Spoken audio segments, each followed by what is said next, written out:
আসসালামু আলাইকুম ওয়া রাহমাতুল্লাহ। আজ এই ভিডিওতে আলোচনা করার চেষ্টা করব বাড়ির মধ্যে যদি আপনি তাবিজ পেয়ে যান, কোনো কুফরি তাবিজ পেয়ে যান, তাহলে আপনি কিভাবে সেটা নষ্ট করবেন, সেটা নষ্ট করার উপায় সম্পর্কে আজ এই ভিডিওতে আলোচনা করার চেষ্টা করব ইনশাআল্লাহ।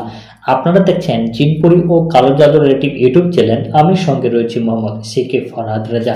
বাড়ির মধ্যে যদি হঠাৎ করে আপনি মাদুলি কোনো পেয়ে যান, যে মাদুলির ভিতরে এর কোনো কিছু আছে এরকম মনে হচ্ছে, তাহলে সেটা আপনি সতর্কতার সাথে সেটা আপনি নাড়ার চেষ্টা করবেন। দ্বিতীয়ত, যদি বাড়ির মধ্যে দেখেন যে কোনো কাগজের মধ্যে কোনো কিছু মোড়ানো আছে বা পলির ভিতরে কোনো কিছু মোড়ানো আছে এরকম অনুভব হচ্ছে, তাহলে খুব সতর্কতার সাথে সেটা হাত দিয়ে নাড়ার চেষ্টা করবেন।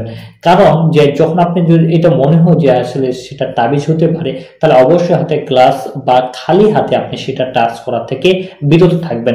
অনেক সময় দেখা যায় যে বিভিন্ন ধরনের নকশার মধ্যে বিভিন্ন ধরনের সংখ্যা লেখা থাকে, কোরআন আয়াত লেখা থাকে বা মাদুলের মধ্যে থাকে বা বিভিন্ন ধরনের জিনিস থাকতে পারে, সিঁদুর থেকে শুরু করে এভরিথিং। অনেক সময় অনেক জিনিস থেকে থাকে বা অনেক সময় অনেক মানুষের মূর্তিও আর্ট করা থাকে। যদি এরকম ধরনের কোনো তাবিজ পেয়ে যান, তো এটা নষ্ট করার উপায় হচ্ছে, যে তাবিজ নষ্ট করার উপায়, প্রথমে উজু করবেন। উজু করার পরে 1 গ্লাস পানি নেবেন। 1 গ্লাস পানি নেওয়ার পরে প্রথমে দুরূদ ইব্রাহিম 3 বার পড়বেন, 3টি ফু দিবেন। সূরা আল ফাতিহা 5 বার পড়বেন, সে পানি গ্লাসের মধ্যে 5টি ফু দিবেন। আয়াতুল কুরসি আপনি 3 বার পড়বেন, সে পানি গ্লাসের মধ্যে পড়ে 3টি ফু দিবেন। সূরা ফালাক এবং সূরা নাস 7 বার করে পড়বেন, 7টি ফু দিবেন।